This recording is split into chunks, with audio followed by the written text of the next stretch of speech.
Okay, that was too long. That was like Dora the Explorer creepy. So, I got all the backstory out of the way, pretty much. So, the thing that I really want to get into now is whether this is good or bad for the LA Clippers, and how the heck we're all going to recover from this. I'm not just saying how is Donald Sterling going to recover from this. We're pretty much in basketball hell right now. This is why I called it Donald's Inferno, because we're just kind of like, Donald Sterling himself is in limbo, but we're kind of like going into the third and fourth circles and doing some crazy crap. And I mean, heck, they even called the LA Clippers at one point the Clipper Triangle, because they had all these veterans that kept getting hurt and having all of these surgeries. It literally looked like an emergency room. Cedars-Sinai was like, what the heck is going on?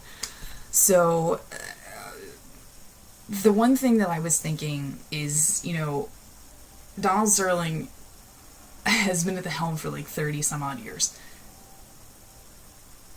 He was frugal. He heckled players. There was a lot of controversies outside of the NBA where, there was even some like racial issues there. I mean, he was on good terms with the NAACP at one point, but now not anymore. Like, did the front office, like the GM and any of those guys, have a clue of like what kind of person he was? Like, did they even think he knew how to run a team?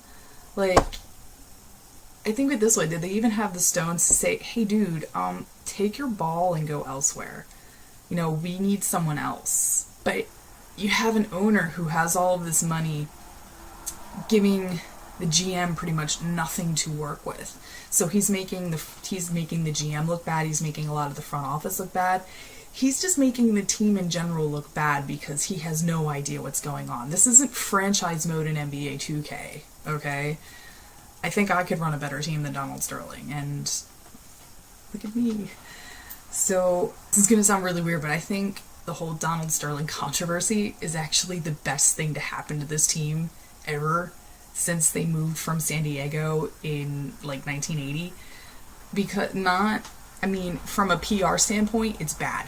But from a team standpoint, this is very good, because the NBA is kind of, like, babying the team in a way where they can, get some high-functioning maintenance in there. Yeah, sure, they've gotten better over the past 6-7 seasons, but not to where they're a full-functioning team. I don't even think their D-League team is any good. They, everything is a complete train wreck.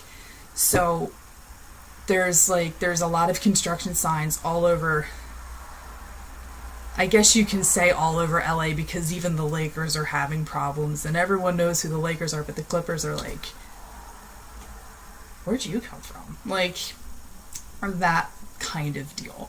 So, in that case, it's very good. I mean, you have, like, well-known players like Blake Griffin. They had a lot of, veterans in the past that worked with the team. Again, Magic Johnson worked with the team at one point. They were fantastic players, but under the helm of someone like Donald Sterling, they had nothing to work with. They knew the game. Sure, there's a difference between being a good player and being a good manager and being able to mesh the two, but when you're not given a good enough squad to work with, if you're not given the tools, if you're not given a decent enough facility until like 25 years into Donald Sterling's reign, there's something wrong. So, whatever this female friend did, it might have been a blessing in disguise for this entire franchise.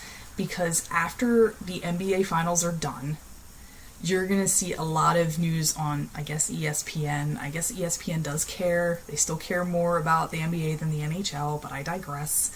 You're going to see a lot of maintenance. Of course, you're going to see a lot of the Donald Sterling controversy continuing to unfold, as you will probably see tomorrow, 3 days from now.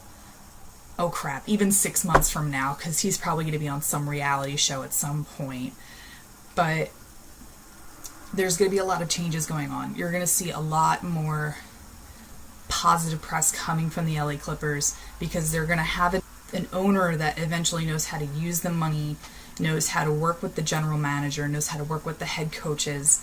You're going to see better communication. You're going to see more positivity coming from the Clippers. Sure, they had a really good season this year. They had a good season in years past.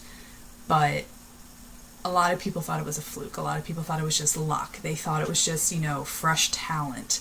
But now you're going to see more development coming from their D-League. And they're not just going to rely on these fresh first-round, second-round draft picks. You're going to see more development. So in that case, the Donald Sterling controversy is good. As far as other things go, like with Sterling, with the way, the Big Four handles their owners and their general managers, we have never seen anything like this before. So we know that commissioners know when to put their foot down. They know when to handle things. So when Silver did this, as I mentioned earlier, everyone was like, this is the kind of stuff that we were joking about. Like, he actually banned the guy? I mean, yeah, it was shocking enough when Pete Rose got banned from baseball, but he was just a player. When you ban an owner, and, like, that was a joke, man. Like, it took everybody by surprise. Sure, people might have been watching Good Morning America, hearing the audio clips of what Sterling said to his friend about Magic Johnson and African Americans in general, like, not showing up to the games. People are like, oh, he's a bad person, but they didn't really get into it all that much. And they're like, oh, I hope he gets what's coming to him. He's gonna be banned, and like banned as in, they're just gonna bump him off. That it's his sports fans. It's like a fantasy. It's like it sounds nice, but it's never gonna happen. And then it happens, and you're like, wow, this dude, Adam Silver, man. Like that happens, but people do like shows. People like entertainment, and that is a really strong reason as to why I didn't write about this. This is why I talked about it. And yes, I just chopped the crap out of this video, but I got my point across. I noted how this is good for the team. It's bad for Sterling and his family. Let's admit this now.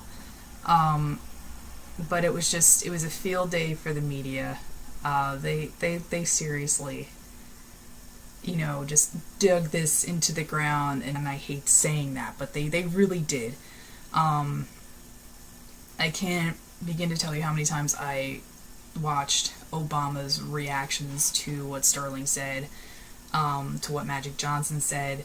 It got pounded into my head, and that's why I put the post off. I was gonna write about it 2 weeks ago, and the whole thing about the hearing, about Shelley Sterling eventually selling the team, I was like, I can hold off a little longer. And then it kept going. It kept going and going and going.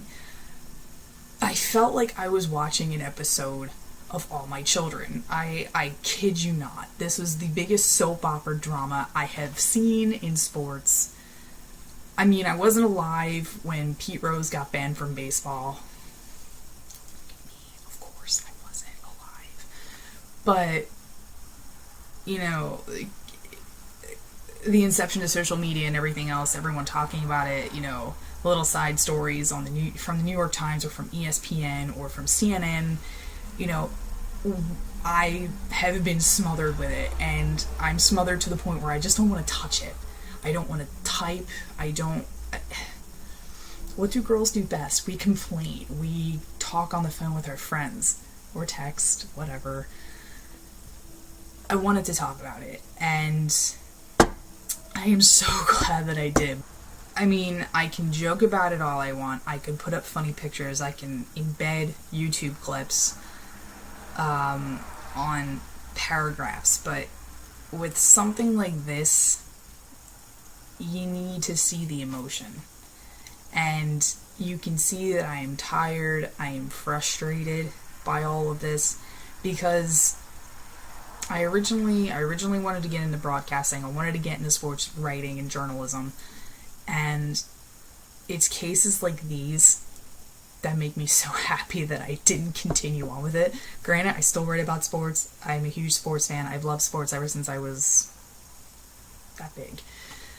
But in a case like Donald Sterling, I mean, there were cases in the past, but, you know, something like this is just like, I don't want to write about this today. I don't want to deal with this today. This is stupid. This is, you know, stuff that we deal with every single day. It's taboo. I completely acknowledge it. Let's not beat the dead horse that's still in the corner, rotting from the 1960s. I've written about the race car before. I will post the link below this video. What I say still stands. You know, again, I'm going severely off topic, but this has to be said. So, you know, I'm happy with what the NBA did. I'm glad they took matters into their own hands. They did every public apology possible. They made good. The NBA playoffs are continuing on. I studied from a media standpoint. I studied from a sports standpoint. You know, everything 5 out of 5s on the board, except for Donald Sterling. I don't know where his head went. You can call it senility, you can call it just, I'm trying to defend myself, but I suck at conversations, I suck at business. You can call it whatever you want. That's the way I saw it. And this was total hell to coverage, obviously. So, yes, thank you for watching. If you bothered putting up with me fidgeting and the constant cutting and such. Thank you guys for watching / listening.